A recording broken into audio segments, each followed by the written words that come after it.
আসসালামু আলাইকুম ওয়া রাহমাতুল্লাহ। আলহামদুলিল্লাহ ওয়াহদা ওয়াসসালাতু ওয়াসসালামু আলা মান লা নাবিয়্যা বা'দা।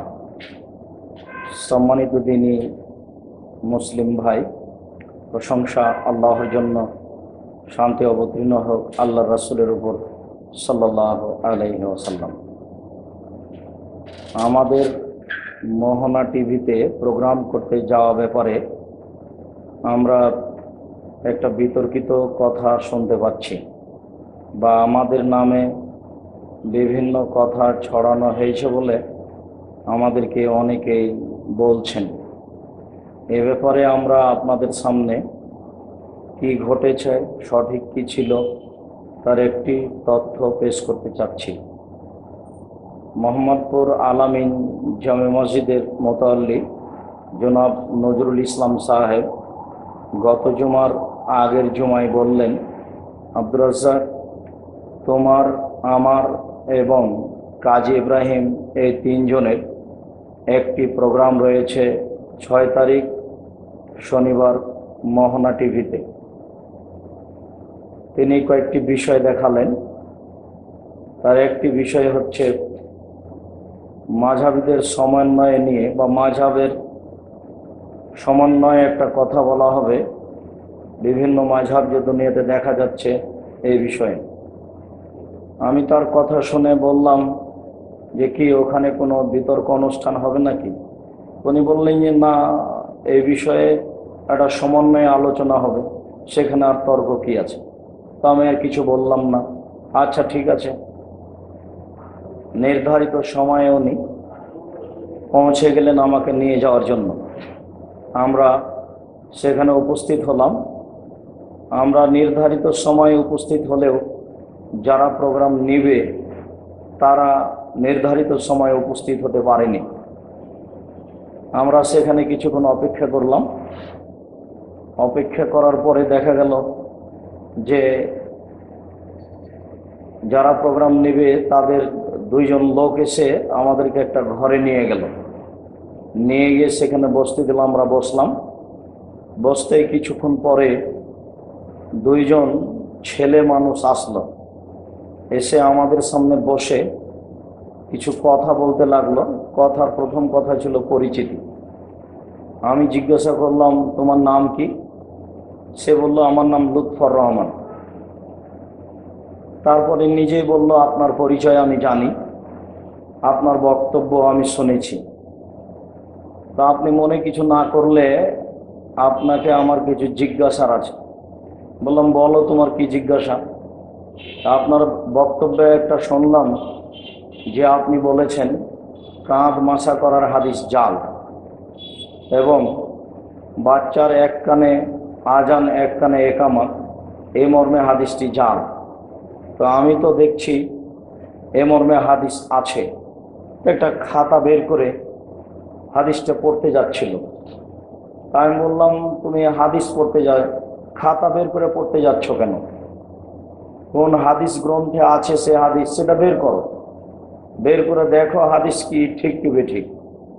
তুমি কি হাদিস ঠিক বেঠিক দেখা বুঝো? এইভাবে ঠিক বেঠিক দেখতে হয়। এই কথা বলে আমি বললাম যে হাদিস তদন্ত করার গুরুত্বপূর্ণ একটি বই হচ্ছে মিজানুল ইতিদাল, একটি বই হচ্ছে লিসানুল মিজান, একটি বই হচ্ছে তাকরিবুত তাহজিব, একটি বই হচ্ছে উসুদুল গাবা। এই বইগুলিতে রাবীদের নাম আছে। নিজেই তদন্ত করো, তাহলে হাদিস জাল জয়ীফ সিদ্ধান্তে পৌঁছিতে পারবে।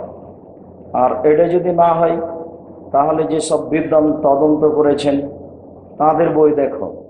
যারা তদন্ত করেছেন তার একজন হচ্ছেন নাসিরউদ্দিন আলবানী রাহিমাহুল্লাহ, ইরওয়াউল গালিল। আরেকজন হচ্ছেন মোল্লা আলী কারি, মেশকাত গ্রন্থের ভাষ্যকর। বইয়ের নাম হচ্ছে মওজুআতে কাবির, মোল্লা আলী কারি। সেখানে দেখো।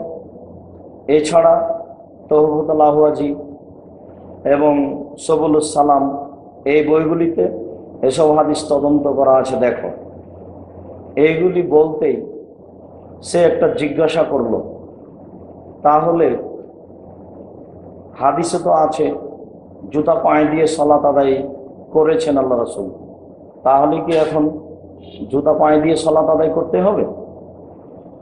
আরো বলল যে কিছু হাদিসে দেখা যায় হাঁটুর উপরে কাপড় রাখা যায়, হাঁটুর নিচেও কাপড় রাখা যায়, তাহলে কি হাঁটুর উপরে কাপড় রাখতে হবে? তা আমি বললাম, তুমি শরীয়তে এভাবে বুঝতে চাচ্ছ কেন? শরীয়ত যেভাবে বুঝতে হবে সেভাবে বুঝো। এরপরে ও বলল যে আপনি একটা হাদিসকে সহি বললেন, আর একজন একটা হাদিসকে সহি বললেন, ওই হাদিসকে আর একজন বললেন এই হাদিসটি জাল জয়ীফ, তাহলে এর সিদ্ধান্ত কি হবে? আমি তখন বললাম যে তুমি গিয়ে বলতে চাচ্ছ যে সহি জয়ীফ বলে কোনো জিনিস নেই? যে না, আমি তা বলতে চাচ্ছি না। তাহলে তুমি বলো, তোমার তদন্তে যদি একটা হাদিস জাল বলে প্রমাণ হয় তাহলে তুমি জাল বলবে কিনা? বলে হ্যাঁ, তা বলবো। তোমার তদন্তে যদি একটা হাদিস সহি বলে প্রমাণ হয় তাহলে তাকে সহি বলবে কিনা? হ্যাঁ, তা বলবো। তো আমরা তো এটাই বলছি, আমরা তো অন্য কিছু বলি না। তখন সে চুপ হয়ে গেল। এই পর্যায়ে আমাদের এখানে মোটামুটি কথা শেষ হয়। এরপরে আমরা যারা প্রোগ্রামের জন্য নিয়ে গেছে তাদেরকে জিজ্ঞাসা করলাম, আচ্ছা তোমাদের এই প্রোগ্রাম টক শো না টিভি টক? তারা বলল যে টক শো। আমি বললাম যে না, টক শো নয়, টিভি টক করো, তাহলে একটা বিষয় পূর্ণ বলার সুযোগ হয়, সুবিধা হয়। আর টক শো হলে একটা আলোচনা করতে করতে ওই বিষয়ে পূর্ণ আলোচনা না হতেই আর একজনকে সময় দেওয়া লাগে বা পরিচালক সময় দিয়ে দেন, তখন বিষয়টি পূর্ণ আলোচনা করা যায় না। তখন তাদের যে পরিচালক সে বলল হ্যাঁ, কথা তো ঠিক। শেষ পর্যন্ত আমাদের কথা এটাই হলো যে টক শো হলে আমরা প্রোগ্রাম করি, না হলে আমরা টিভি টক হলে আমরা প্রোগ্রাম করি, নইলে যাই। তোমরা কি টিভি টক নিতে পারবে?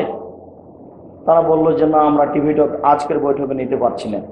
আচ্ছা ঠিক আছে, এই বলে আমরা বিদায় নিয়ে চলে আসলাম।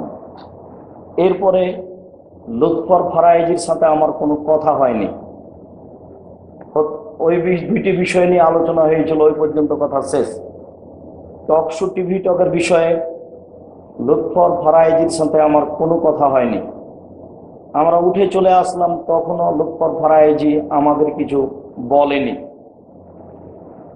কিন্তু দেখা যাচ্ছে পরবর্তীতে যে আমাদের নামে তার পক্ষ থেকে তাদের পক্ষ থেকে অনেক কিছুই বলা হয়েছে। তার একটি বলা হয়েছে এই যে উনি বিতর্কিত আলোচনা করার জন্য এখানে এসেছিলেন, তারপরে ভয় পেয়ে পালিয়ে গেছেন। নওয়াজুবিল্লাহ মিন যালিক। দিন প্রচারের ব্যাপারে আমরা ভয় পেয়ে পালিয়ে গেছি, এরকম রেকর্ড অন্তত আমি আব্দুর রাজ্জাক আমার জীবনে ঘটেনি, আর ভবিষ্যতে ঘটবে ইনশাল্লাহ এটা আমি মনে করি না, ঘটবে না এটাই চূড়ান্ত।